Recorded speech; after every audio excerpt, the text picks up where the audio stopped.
How do I find my ancestors? A lot of people ask that question. Brendan asked me that question on one of my recent videos, and so I'm going to do a beginner. It just kind of a deep dive. We're going to get into a lot of details. I'm going to go to the actual documents and how exactly I have been able to get over 22,000 documented family members on my tree. Now, just a heads up, I've got over 20,000 on the tree from my Sicilian side because the Sicilian records are fantastic. I got about 800 or so on my Irish and Scottish side because the record's not so good.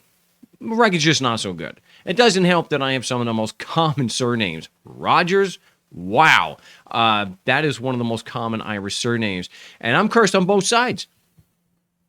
Well, that's a whole other video, but on my Siciliano side, I have Randazzo, which is an extremely common surname in Sicily and Italy, and I also have Amato, which is one of the more common ones.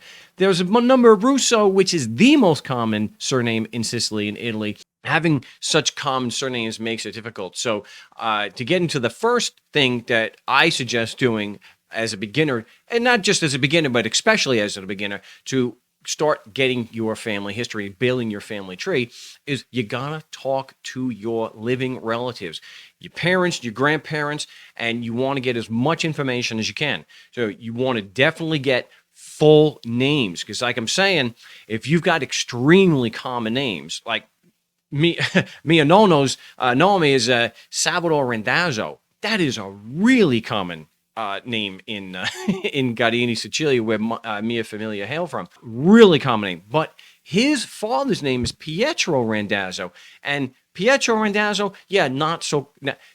But if you do have a middle name, like apparently for the Palermo area, Francesco Paolo, really common combination of names. So if you've got those three names, that's going to help narrow down when you start doing searches. So you want your grandparents and great-grandparents, where they were from, where they went to, if they immigrated, the years that, so all the information that you can, marriage dates, things like this. And you want to also get their siblings. You can get an amazing amount of family history just by tracing your great-grandparents' siblings' lines. For example, we had never had any picture of my father's grandfather, Harry Sylvester McDonald, and he had gone from Thomaston, Maine to Long Island.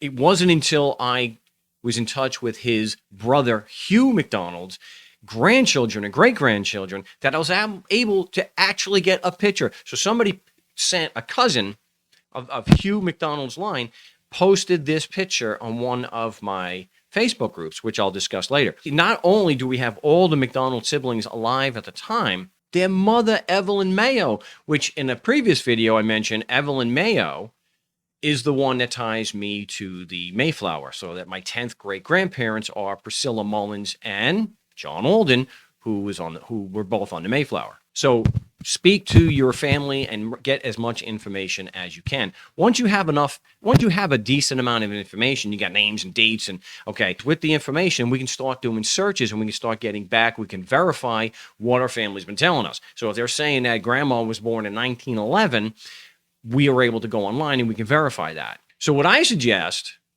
especially since if you're just starting, I think the best thing is to start with Family Search. It's familysearch.org, and it's free. Now, you can go to ancestry.com and you go to MyHeritage and a few others that are normally paid, and you can start your tree for free. You get a few hundred. So a downside to Family Search is that it's not like Ancestry. It's not just your tree. It's a worldwide tree, so it's a global tree.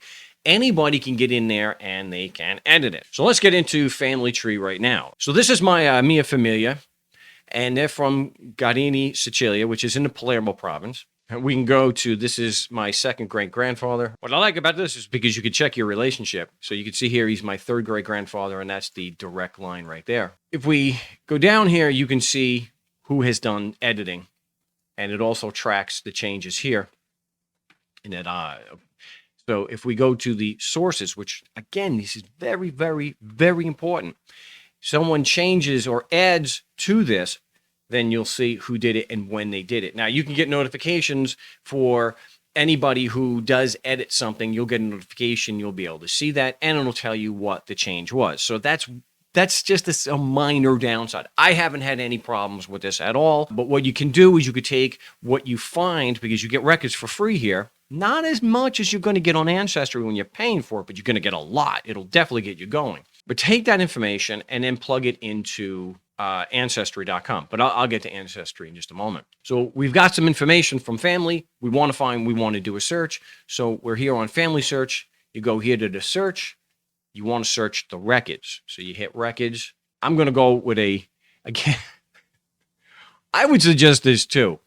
If you've got names that are less common, start with those, because it can get a little frustrating when using a really common name and you can't narrow down if it's actually your ancestor or not. And unless you can be certain, you shouldn't be adding it to your tree. So I'm going to do an easy search here. My Mia Bisnono, my great-grandmother's Ninfa Pecoraro. Ninfa, not a common name. The nickname Fanny, very common, but we're going to use her given name. So we're going to plug that in there. And she immigrated to Brooklyn in 1909, but her birth year is 1880. I'm going to go here to more options, and I am going to put her spouse in, Mia Bisnono, and I'm going to put Peter Randazzo. Again, very, very, very common. And you do a search of Randazzo in Brooklyn, and there'll be thousands. We're going to hit search, and we get these popping up. They did have a child, Angelo, that did pass away. I will say that New York is really bad for getting records. You have to pay for everything. So you can get the information. So Angelo died here in 1918. What was going on in 1918? Sort of like what we got going on right now, a damn pandemic, the Spanish flu. So it'll give you the information, but you don't get the actual document. It's nice to have the actual document. Not a big deal. But they do have an awful lot of documents. So we see here we've got a 1909 Ellis Island record, Giuseppe Tutti, I don't know who this is. But here we come down and we see Pietro Randazzo and Caterina. That's and Kitty. So we're going to pick this. This is a 1909 Ellis Island record. Now, I did a video recently where I point out it's very important to look at all the information on the record. And I do want to point out that even though this is a government document, like we'll see with the census record, not everything is always accurate. This gives a lot of information. They sailed from Naples in June of 1909. Venezia is the ship. And we're going to go down. Let's blow this up so everybody can see this. There we go. We've got Ninfa Pecoraro on line 9. And we have a Vincenzo Randazzo on line 10. Now, Vincenzo Randazzo is actually a name for his grandfather, which is the naming pattern. He's the firstborn male. And his mother is Ninfa Pecoraro. He's 5 years old in 1909. So if we come across here, we can see Carini. And this is really, really great because they tell us who they left in Sicily. And this is important. So we want to keep, you see the name here. This is her mother. I know that actually does say mother. Caterina Balsamo Carini. And she's going to Brooklyn. So we're going to, and what's really cool about these collections is this button right here, you can get to the next document. Because typically the Ellis Island records after about 1906, 1907 were 2 pages. So we want to go to the back side. And remember, she's line 9 and her son is line 10. So we go to the next page and you can see we got line 9 and 10. And she's going to see her husband, Pietro Randazzo. This is so important. 238 Columbia Avenue. Now, we have a lot of records for Ellis Island, and quite a few people, went initially to 238 Columbia. A lot of people from Carini went there. 242 Columbia, it's the next building or so over, because Brooklyn, for those who don't know, it's a metropolitan city. There's not single family houses there. There are, but not many, compared to how many apartment complexes. So 238 Columbia Street is an apartment. And this is really, really important, because if we know the street address that Pietro and Ninfa were living at, then we can confirm, if we got a lot of common names, we can confirm when we see a census record, which I'll show next. So this is really important. This is where we can confirm that Peter and Ninfa, and Pietro not being a common name, at least not in this part of Sicily, and Ninfa, you could be reasonably certain that you have the right people. So this was really cool. So you also have a lot of other documents, just like I mentioned the death record. There are a lot of other documents. I do prefer searching on Ancestry, ancestry.com. Again, you want to take the information, at least initially, that you find on the records here at Family Search, because this is free and we like free. So we take this information, we plug it into our free tree initially anyway on Family Search on ancestry.com. But here, if you look, these are some of the we'll go down here. You get a lot of different types of records, and you want to look at all the different records that you can, because especially if they're like me, a familia, and they immigrated, there's going to be immigration documents just like this, but there's also going to be naturalization documents. So you've got birth, marriage, death, marriage, divorce, census records, immigration, travel. There's military, which are great. You can get school yearbooks, which is really cool. And then there's probate stuff, really good stuff. But before I get into the ancestry search, I have to show you where I get most of my Sicilian records. They are not indexed, meaning that you can't search them like we did and found this document, this Ellis Island record. You go to the catalog, and this has, if the documents have been digitized and Family Search has them, this is where you will find them, and they are free, but they're not searchable. Now, if you have enough information, you can kind of estimate, all right, well, grandma and grandpa were married in 1900. They were probably around 20 to 22 years old, so they were probably born in 1878 to 1880, and you can do that. So, and these records will have written indexes, which you can use to narrow down. But we'll take a look at that. Go to the catalog. It'll pull up this this where you can search. So you want to type in the city. Again, you don't have to do just Sicily. So we're going to type in Carini. We hit search. Look at this. Look what we got here. Census records, church records, civil registration. I prefer the church records, and I'll tell you why. Because the civil registration in Sicily didn't start till like 1820 to 1822. But the church records, they go back as long as they've been preserved. 1527. 1527. Yeah, 1527. And they are in fantastic shape. These are 500-year-old records. So I'll show you here. This is actually an index. It's not searchable, but you can, as far as electronically, but you can find your ancestor's name here if you've estimated the birth year right, or if it's a marriage record. Then it'll tell you the page number of the record. And so the page number is important because when you go through the record, they have page number.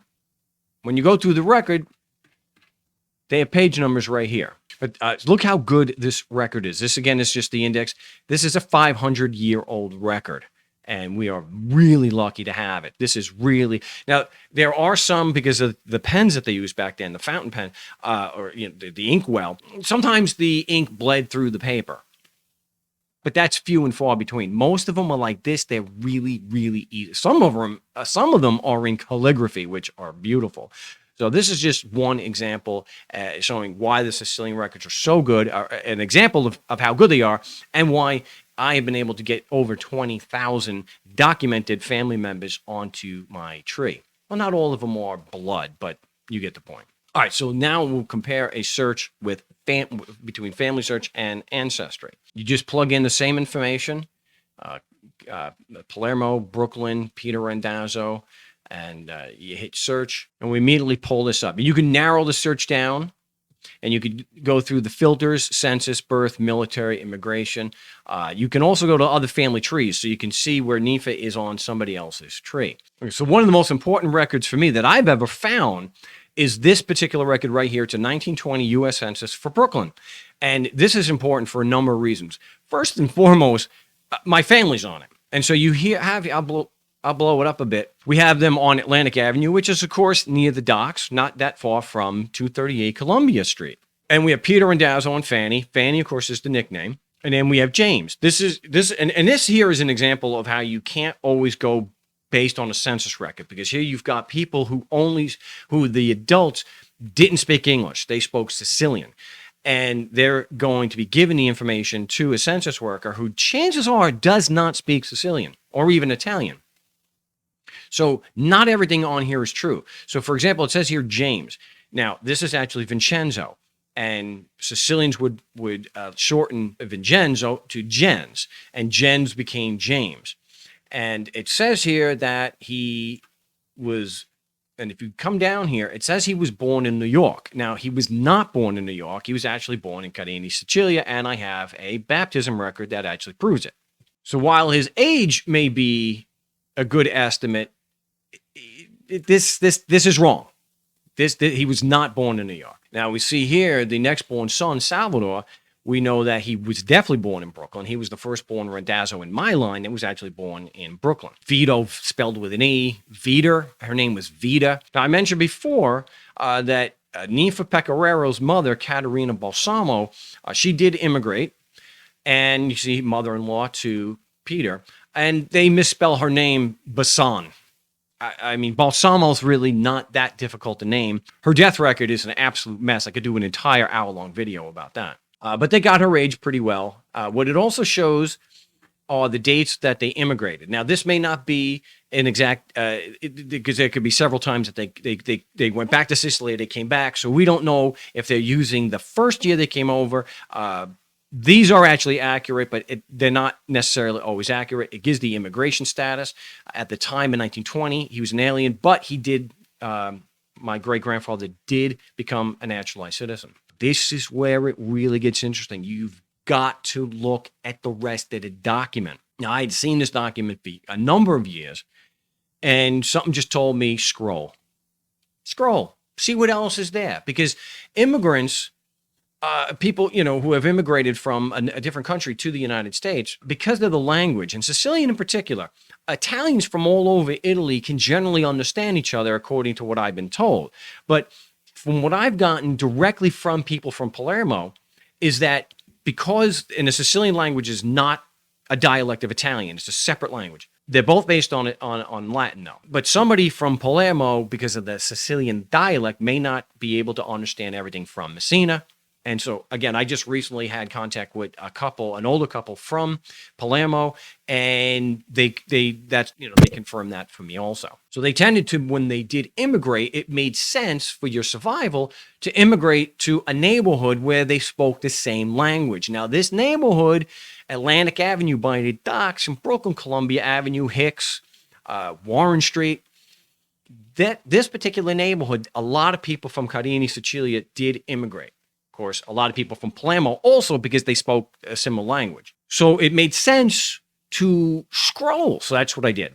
I think this is a misspelling. Pietro, this is Panizzo. Now, I can't prove this just yet, but I think this is the right Pietro Panizzo. He's living on Warren Street, but this is 1934, so it's 14 years after the census record we're just looking at.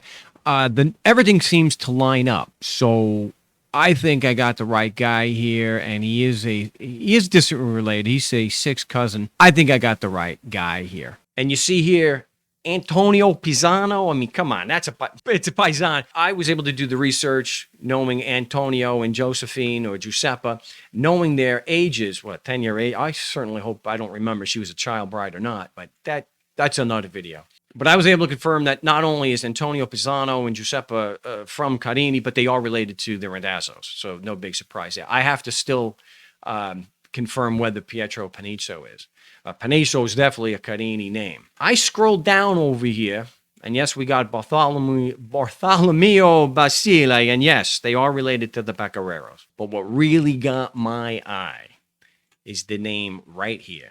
Frank Pecoraro. Come on, they're in the same building over here. They've got, so we got Frank Pecoraro and Francesca. So I do some research, and they came over a little bit later. We see 1913 and 1916. And it turns out that Frank Pecoraro is, of course, living in the building with his sister, Ninfa Pecoraro, and his mother, Caterina Balsamo. His wife is Francesca Fiorello. And their son is Salvador, named for Salvador Pecoraro. His grandfather, my grandfather, was named for the same Salvador Pecoraro because he was the second born male. And then, of course, we have Giuseppe Fiorello here. Little side note, this was sad. I do have contact with his grandchildren and great-grandchildren. It turns out that not only did he live there and probably knew my grandparents, when he went back to Sicily after he retired, I have a State Department record that shows he was murdered. So that's kind of a sad thing. But I was able to find, that's one of the benefits of being able to, of paying for the records that you have on Ancestry. I was able to get his death record. And of course, we have Antonio Ferrante and Ferrante. That's a Carini Sicilia. He is definitely, and I've confirmed this, he and his wife are both related to the Pecораros. So it really doesn't come as any surprise that they're living right next to the Pecораros. Now, like I mentioned before, these are this is a collection of documents. So if you see right here, I'll have to blow that up for the video. This is 6 of 51 of a collection of a particular census record in 1920. So what you're able to do is you are able, and I highly recommend this, you are able to scroll through the census record for that neighborhood. Now, if we know that in this neighborhood, we're going to have a lot of people from Carini and from Palermo, chances are we're going to find family, and that's exactly what I was able to do. So I'm going to go back to the next page and look at the name right there in the middle. Randazzo. Yes, it is spelled wrong, but it's undeniably Randazzo. And yes, they are related. We get to the top here. Masamudo. Come on, that's about as Sicilian nome as you can get, but also related to the Randazzos and Pecораros. Not only do we have Giuseppe Randazzo here, we go down a little bit further there.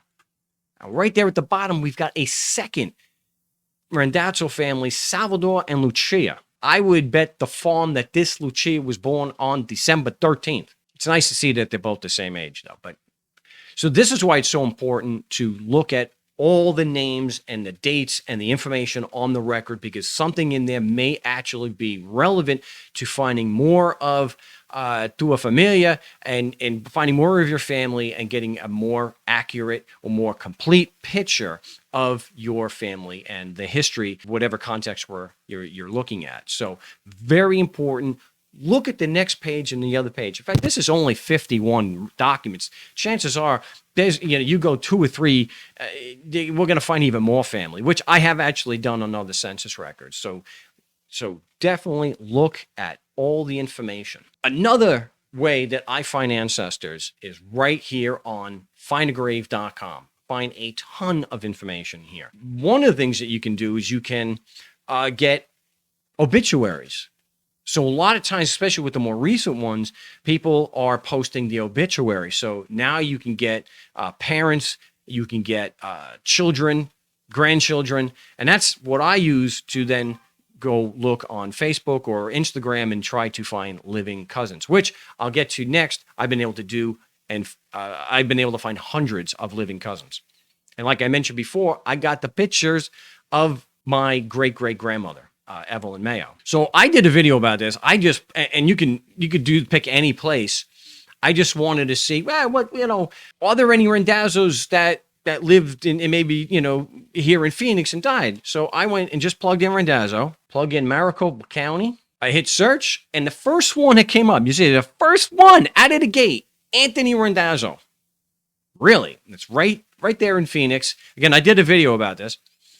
I was the one that actually edited this and put in the Carini. Not only is he from Carini, but he is a second or third cousin to my great-grandfather. It's kind of a black mark on the family here because his wife, Americanized name to Sarah, you see, she was born in 1907. He was born in 1895. Not only was there a 12-year age difference, she was like 13 or 14 years old. So, and her name was Serafina. Again, Randazzo, not uncommon. Serafina, yeah. So Find a Grave is a really, really good resource. Now, unfortunately, on this particular one, there is no obituary, but you'll get an obituary on a lot. I mean, he did pass in 1968, so there may or may not have been public obituary to put the information out there. But if you haven't seen the video, definitely take a look at that, because the second half of that video is even more shocking. And the last thing that I would mention in this video, and it's already gone pretty long, is using Facebook. Now, I don't like Facebook, but I do like using it for family history. So there are groups that you can join. So let's say you're Sicilian. I belong to 2 or 3 Sicilian genealogy groups, and they've been really helpful. Now, there's one with like 9,000 members, and there's like 4 of us from Carini. So it's been really helpful. But I have over 300 members now for my descendants of Carini, and so people can find that. So if you're doing a search for Carini, chances are you're going to find my group, and chances are if your family is from Carini, we're related. I also have other groups that I started so people could find. I have one for Antigonish, because the McDonalds immigrated initially from Scotland to Antigonish, and I have over 800 members there. And then I have 2 closed family groups. So if we are related, then we can show that, then people are welcome to join that. So one, I have 190 members here, and I have 103 from my paternal side. I've been able to contact hundreds of living relatives and be able to get pictures and information that I was not able to get otherwise. I would suggest biting the bullet and using Facebook, but use it just for family history and not discuss anything else. It is really, really good. So as you can see, I have 308 members just here. So it's been very, very valuable, very good tool to finding our ancestors. So those are the tips that I have for you to find your ancestors, especially if you're a beginner. This will get you a long way. I still use all these every single day. So I think they're invaluable in being able to build our family tree and to also connect with living cousins so that we can get more information. And I'm telling you, someone's going to have information that I don't have or you don't have, and they're going to be able to fill it in, just like we had Hugh McDonald's grandchildren able to do for me. And I've gotten Randazzo pictures that I've never seen before. So there's a picture of my great-grandparents that I never had. I only had this particular one, and then another cousin had given me several others. So when they were young, and then here where they're much older. Find as much information as you can from living relatives, and for heaven's sakes, if you've got an older relative, especially 80-something years old, this is the last tip. I should have mentioned this already. Please, don't do like what I did. Don't put off putting them in front of a camera, or at least audio recording them. It's easy enough just to take your phone and record them. Put them in front of a camera and have them tell the stories. Get the information from them firsthand. It doesn't mean that everything they say is completely accurate, but it's great to have that, and that we can then show our kids and other family can see that. So after getting all that information, we go to familysearch.org and order Ancestry. We start and we do our searches, and make sure we do broad searches looking at all the information on the document, because there's probably information on there that's going to help. Yeah, and if anyone has any trouble getting started, you have any questions that I haven't been able to address in this really long video, then please leave them in the comments below. And you can contact me on Facebook at Epic Genealogy. Again, I'm Mark. Thanks for watching.